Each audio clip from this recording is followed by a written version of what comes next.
Здравейте, приятели! Тук сме хванани полицията от Ню Йорк с този представител на марката. Тя е друга марка, но горе-долу сме от едно семейство. Елате да ви покажа за какво става въпрос. Тук сме с моя човек Даша Бобката и сме с Mini Cooper S Speed Hunters. Колата е с 1,6 литров, нали така? 1,6 литра компресорен мотор с валове, генерация, всички обичайни модчета. От тук на спойлера имаме стикер бомб и вътре е доста интересно. Погледнете какъв къстъм интериор. Карбон, седалки, кожа и невероятно съчетание на цветовете. Качваме се вътре, продължаваме напред.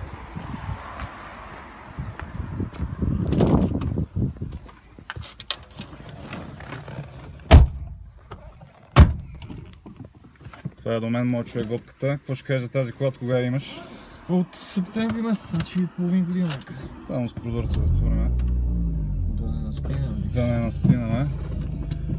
Така, отскоро си собственик на тази кола и тя вече те фалира. Как се случи всичко? Кое е всичко? Как се разви проект? Фалита се разви. Финансовото припадане. Финансовото припадане стана на 30 декември, Зимотористите. като се приби от работа и мотори струп и от тогава почне припадането.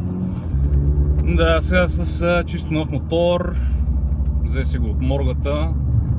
Добре ли се държи за сега? Да чукна на дърво, няма някакви ядове. Компресор е добре, да чукне на дърво. Как е като мощност, като показатели тази кола спрямо стандартният си вид? Нямам идея точно, тъй като сега след ребил да не сме мерили, ама би трябвало да е някъде към 230. Надявам се. 230 конски сили, това е на мотора, нали така? Да. Няма някакъв климат е пусна. Защото е първо с... Това между другото не знам как ще се отрази на звука това климатично. Добре, спрямо. Но шева на компресора е 17%. Пази балутата виж ще се бият. И 17% по-малко е шайбата на компресора, т.е. налягането е по-високо. Има вал. Нюман? Не, Кеткъмс. Често казано Нюман, може би по-скоро. Който е стрит втора фаза. Дай газ! Не, няма да даваме газ, тук сме в населено място. Ама ти си пуснал климат. Нищо, лекичко, че ми остана жега. Още и ми. Тега. И също така има колектори, изпускателни и това е интейка. Окачването е много стабилно, много спортно. Как малко по-твърдичко вози, но се движи много. Не ми прави някакво особено впечатление, защото залепено. аз кола без окачване не съм имал. И всъщност като карам някаква кола, която е с ток окачване, имам чувство, че се обърна някъде човек. Той при мен е така обжето, така сме се развали с на волана и то почна да се клати като коме баратецки и направо му стръхва. И стрело ми се случвало и се плаши. Абсолютно, да, сигурно става на първо място. И то дори и карайки нормално е важно колата да е добре уредена, добре стъпваща на пътя, гумите, кои имаш чисто 17-ки. Това аз принципно не раздавам газ като от смисъл. Едно време като бях примерно 18. Помниш какво беше цялата газ навсякъде, но сега си карам. Така трябва, така е редно. Ние стартирахме от улиците, минахме през стрит рейсинга, минахме през драг рейсинга, през дрифта, през всичко общо взето и знахме, нали, научихме някои много важни уроци, че не трябва да се дава газ по пътищата. Много опасно. Някои наши познати си отидоха по този начин, лека им пръст. И така, за това трябва да се внимава. Тук малко труса, ама сме... Малко по бавенцата тук... Сме в Orange County почти. В Orange County идеално се движиме. Това е на богатите Beverly Hills, също така познат като Гравец. Да, но тук е пише на тока табелка.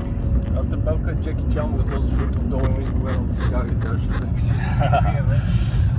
Така. Но хората се впечатляват от китайската белка от това лекцата по 8 лева. Но имаме и доста оригинални аксесуари. Тук мини джомпа първо с карбонови лайсни с безното съдействие на попката, Original BMW Parts, Accessories и т.н. Да, изглеждаха по-ефтино тия, отколкото да си купа било някакво спалко с карбон джомпа първо да снимам майката. Така, ето и истинските представители на властта. Тук седат и ни дебнат. Няма пазят ни. Толерантност на пътищата, защото... Като казах толерантност на пътищата, причината да сме тук всъщност е да си вземем тези неща. Покани за премиум рали парти, бейби, с кой? Килата майка. Килата майка от Вахна, бейби, точно така. Стартираме до вечера, ще имаме лайв бродкаст, може би. Гледайте ни от колко часа, 10-11 ще видим. Може и да не е лайв, понеже не искаме да си изложиме пред чужденците. Ето, толерантност на пътя за малко да ни убие, тук е някаква лелка. Така, нещо да добавим за този уникален автомобил, представител на британският Heritage от 50-те години.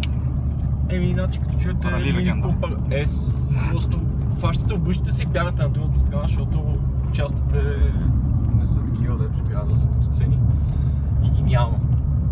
Дадено, кажи за историята на Mini, откъде тръгна всичко, какво за тебе означава марката Mini? Сега някаква много дип история така с сълзички и не мога да пусна, ама мене си ме кеф от минитата от винаги. Аз се кеф в принципа на малко коли, на някакви седмици. Да, тя е рокстар легенда, също Beatles са имали такава. Rolling Stones може би, леко ще се пребиеме тук. Така. Всичко е наред. И обръщат ли се хората след нея, гледат ли много? Всъщност не. В България не се възприема много така... Готиното е, че има много пичета с минита и те се кефят на минита също. И като отидеш, защото си имаме мини клуб в България. Имате ли си, между другото, съм гледал снимки, такива отразявания, някакъв клип, ще си направим? Защото ходим в едно заведение и пием коктейлчето, готово се събираме на бензиностанции, защото сме стей класи също. Ти си единствения мъж там сигурно, как е? Не, имам още барят, между другото.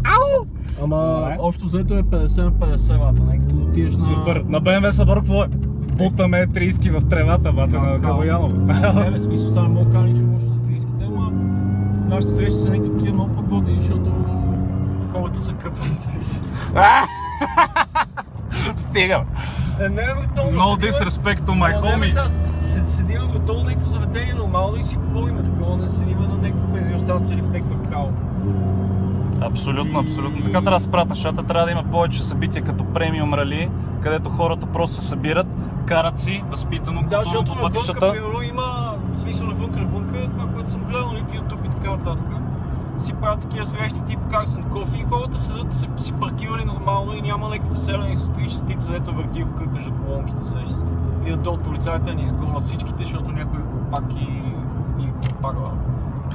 И прави глупости. Да, между другото, общо стрит рейсинга в България в последните години, общо и той е по тази форма. Събират се хора на бензиностанцията, говорят си, пият си сокчета, говорят си за колите и какво са направили по тях. Аз за това отивам, аз не отивам да гледам 3-6. За това отиват 99% от участниците на сбирките по бензиностанции нощем, но според гражданите наистина има един-двама, примерно...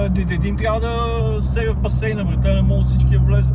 Абсолютно. Един представител лош на марката, като направи изцепка, и това изкарва лошо име на всички нас, и полицаите идват, разтурват сбирките, гонят ги, нали? Някои от тях дигат шум, окей, но всичко в границите на разумното. Все пак има и много други шумни мотори и други коли по улиците, които не пречат.